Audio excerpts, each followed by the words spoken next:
ကျွန်တော်စာအုပ်ရဲ့ဘောလုံးတူရဲ့ခန်းတစ်ပေါ့နော်ခန်းတစ်ကကျွန်တော်ဘယ်လိုခေါ်မလဲဆိုကျွန်တော် blues ကိုကျွန်တော်တင်ပြထားတာအဲ့တုန်းကလေဒါပေမဲ့ကျွန်တော်အဲ့တုန်းကဟာကိုလည်းကျွန်တော်ပြန်ပြီးတော့ရှင်းတာလေးနဲ့တရုပ်ပြတာလေးလုပ်မှာပေါ့အဲ့ပြင်မှာကျွန်တော် jazz ဘက်ကိုသွားဖို့အတွက်ဘယ်လိုတွေးခေါ်ရဲဆိုတာကိုလည်းကျွန်တော်ထည့်ထားတယ်ဗျအဲ့ဒါကိုလည်းကျွန်တော်တလက်စားတယ်ပေါ့နော်ကျွန်တော်ရှင်းပြသွားမယ်နောက်ပိုင်းရောက်လို့ချင်းကျွန်တော်နောက်ပိုင်းဟိုဥစားပေါ့နော်ကျွန်တော် YouTube မှာတင်တဲ့အစီအစဉ်မှာကျွန်တော်တီးတာတွေကိုပို့လို့ပြသွားမှာဖြစ်ပါလေတီးတာတွေနဲ့ကျွန်တော်ဟိုဥစားပေါ့ပြောရမယ်ဆိုလို့ရှိရင်တီးတာတွေရောပြောတာတွေရောအကုန်လုံးအစုံထည့်မှာပေါ့နော်ဘာလို့လဲဆိုတော့လက်တွေ့ဆန်နေတာပေါ့နော်လက်တွေ့ဆန်လေးကျွန်တော်သွားမယ်နောက်ပိုင်းကျလို့ရှိရင်ဘာကြောင့်လို့လောက်ရလဲဆိုရှင်ပြောဘယ်လိုခေါ်မလဲတော့အဲ့အပိုင်းတွေကနည်းနည်းလေးဟိုချုပ်ထွေးလာတဲ့အပိုင်းတွေရှိတယ်ဗျာချုပ်ထွေးလက်တွေ့ပါမှလည်းနည်းနည်းလေးဟိုကြည့်ရတဲ့လူကပို့ပြီးစိတ်ဝင်စားမယ်ထင်လို့ပေါ့နော်ကျွန်တော်အားကြောင့်မို့ဟိုဒုတိယပိုင်းကျွန်တော်ဒုတိယဘောလုံးကိုနော်အခန်းတစ်ကစပြီးတော့ကျွန်တော် blues ကနေစပြသွားမယ်နော်အဲ့ blues ရဲ့ဟောစားပေါ့နော် blues ဆိုတဲ့ music ကအရန်ကိုပြောရမယ်ဆို keyboard music တွေရဲ့ဟိုစားပေါ့ keyboard ရှေ့ဆောင်သဘောမျိုးပေါ့သူ့ကြောင့်ပဲ tension ဖြစ်လာဘယ်လိုဖြစ်လဲဆိုတော့ကျွန်တော်ဟိုသူအတရတွင်းတော့ကျွန်တော်မပြောတော့အဓိကကတော့ကျွန်တော် E7 ဆိုလူလိုက်တည်တယ်ဗျာ major dominant အဲ့ဒါကိုကျွန်တော်တို့ကတီးနဲ့ဘာဖြစ်လဲဆိုတော့ minor နဲ့တီးတာပို့ပြီးတော့ဆွဲဆောင်မှုရှိသလိုပေါ့နော်အမှန်မီသုံးရမှာအဲ့တော့မာသုံးပြီးအဲ့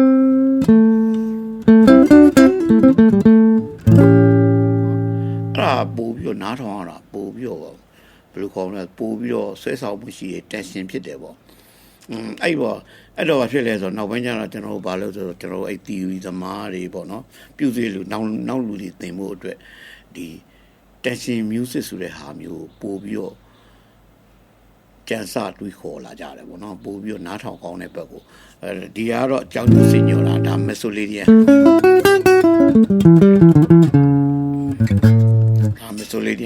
ဒါကျွန်တော်အကြောင်းကျစီလျော်တယ်သူကminor major ဆို major ပဲတည်တယ် major Mesoladian အဲ့ဒါကိုကျွန်တော်က blues သမားတွေကဘာဖြစ်လဲဆိုတော့မာနဲ့တည်တယ်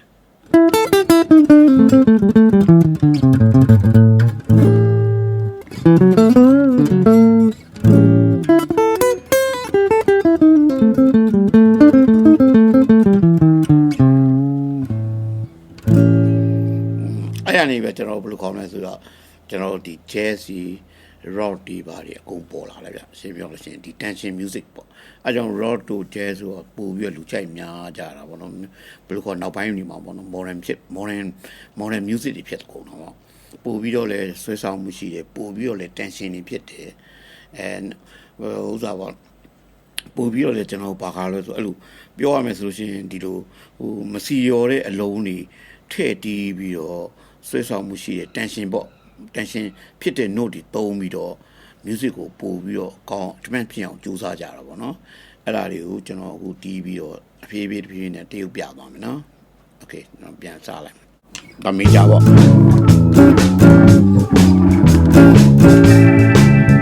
ကျွန်တော်ဒီ blues က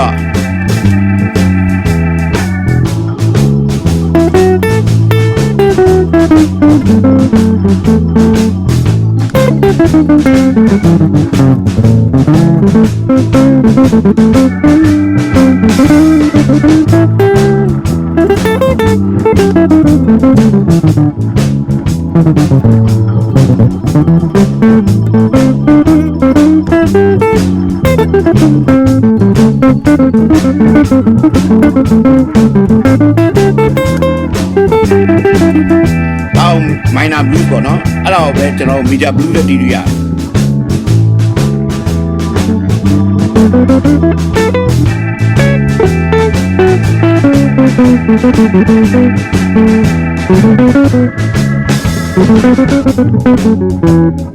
major blues ကဒါလည်းဆို A major blues က G flat minor blues နဲ့တူတယ်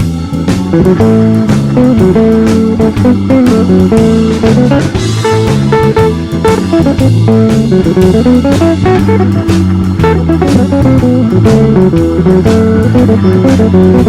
flat. E flat.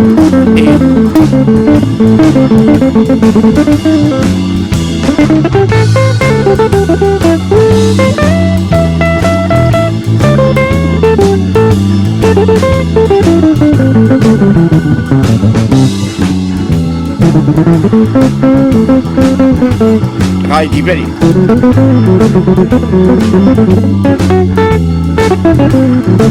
Deep left. Deep left. Deep yola.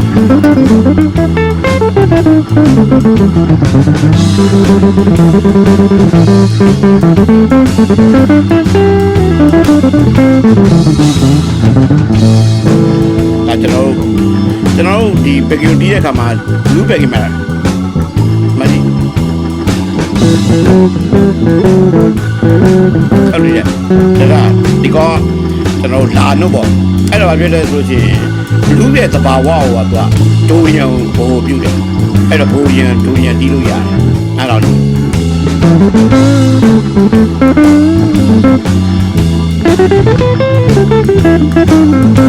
လူနဲ့ဒိုရန်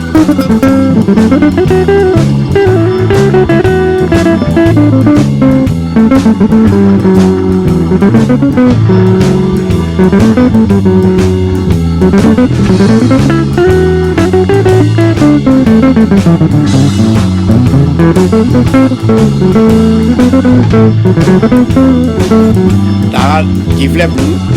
အေးကြမှာပဲဒိုရီယန်တီးရမယ်နော် G မှာ G flat မှာသွားတီးလို့မရဘူး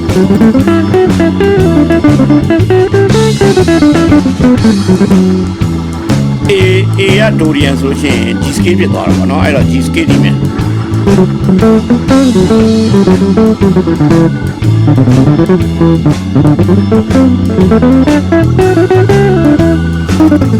ကာယဘလူးနဲ့ရော်ရီရဲ့ကျွန်တော်ဂျမားရ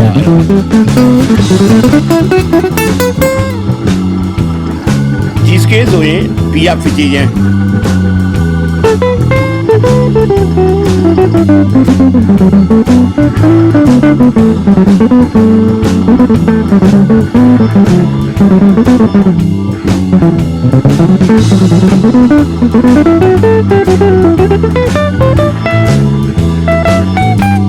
ဒီစကေးဆိုတော့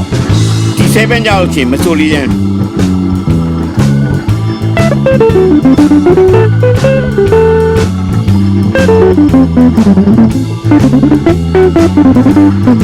ကျက်မိုင်းကြတော့ကျွန်တော်ဘာလို့ဆိုအဲ့ဟိုဆိုပေါ့ဒီ7ရဲ့စကီမဆိုလီနီယန်ကိုကျွန်တော်ဟိုဆိုပေါ့တက်ရှင်တို့ယူခဲ့ကြ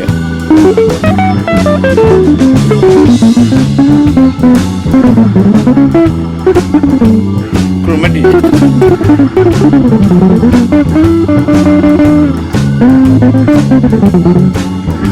အဲ့ B7 ကိုလည်းကျွန်တော်ကြောက်ကြရတယ်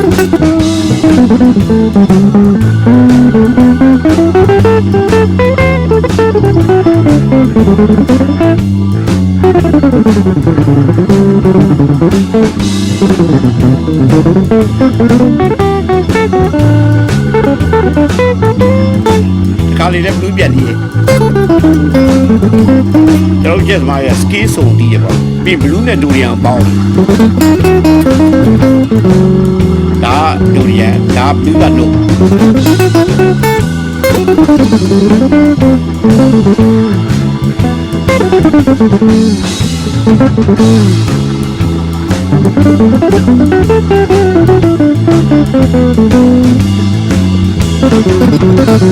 ဒီဘလက်ဒီခါရဒီစကီ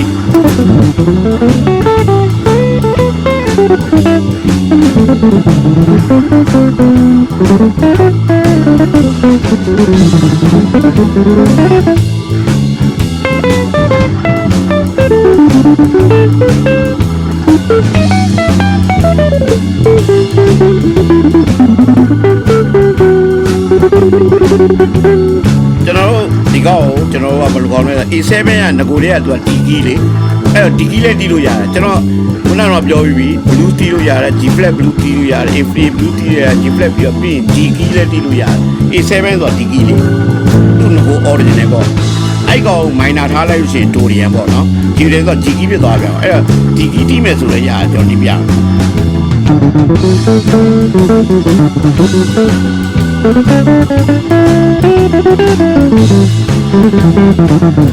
ဒါ original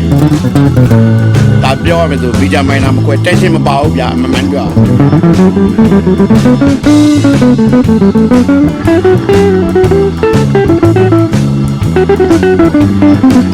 လောက်ပစ်ကြည့်ရအဲ့ဒါကိုကျွန်တော်ကဒီ jazz မှာရ tension တို့ဒီ chromatic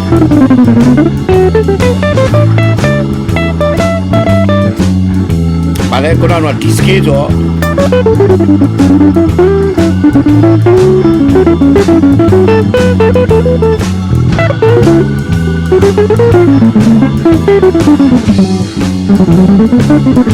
အဲ့တော့ကျွန်တော်ကဘယ်လိုခေါ်လဲဆိုတော့ကျွန်တော် jazz သမားတွေအဲ့ဒါတွေကိုအကုန်ပေါင်းပြီးတယ် list တွေတီးတယ်ကျွန်တော်ဒီရောက်ရင်ဒီ7ဖြစ်လည်းဖြစ်မယ်မီတာဖြစ်မယ်နှစ်ခုလုံးရတယ်ဒီမှာလည်းမီတာဖြစ်ပြီမိုင်နာဖြစ်တယ်အဲ့တော့တခါကျတီးတာဝင်နေဆိုအဲ့ဒါတွေပေါ့လေဒါပေမဲ့အဲ့လိုတွက်ပြီးတီးနိုင်ရင်တော့ပို့ပြီးတော့ကျင်းသေးတော့ဒါဒီစကေးတီးရပြီးဒီစကေး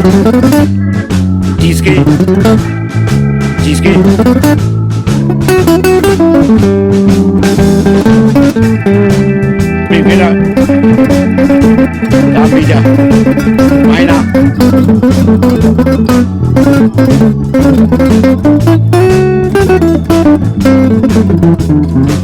ဒါတော့ကျွန်တော် blue mode တော့ပေါ့လေ jazz အလုံးကြီးပါလာပြီပေါ့ဒီမှာ A70 ရဲ့ကျွန်တော်ဒါမျိုးလို့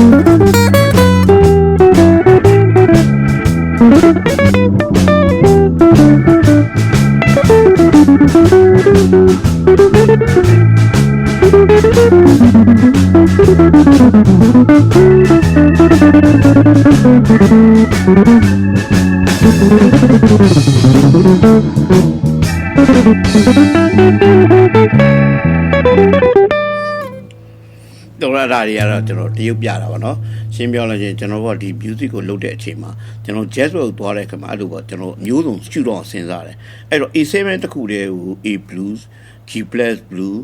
ပြီး D key G key all of တင်ရောကျွန်တော်အကုန်တီးနိုင်တယ်တိုက်ကြားထဲမှာကျွန်တော်ဒီ lit တွေပေါ့เนาะဒီ chromatic lit တွေ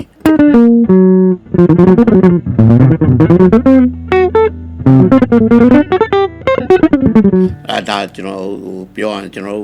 ဟိုကျင့်ထားတဲ့ကျွန်တော် skill တွေ lit တွေအဓိက lit တွေပေါ့နော် lit တွေတီးလို့ရတယ်G lit တီးလို့ရတယ် D lit တီးလို့ရတယ်အစုံမဲ့ကျွန်တော်ဒီ chromatic တစ်ချောင်းအကုန်တီးလို့ရတယ်ဆိုတာဒါရှင်းပြရရင်ဒါကျွန်တော်ဒါ blue ဆိုရင်ကျွန်တော်အခုပြောလိုက်တာက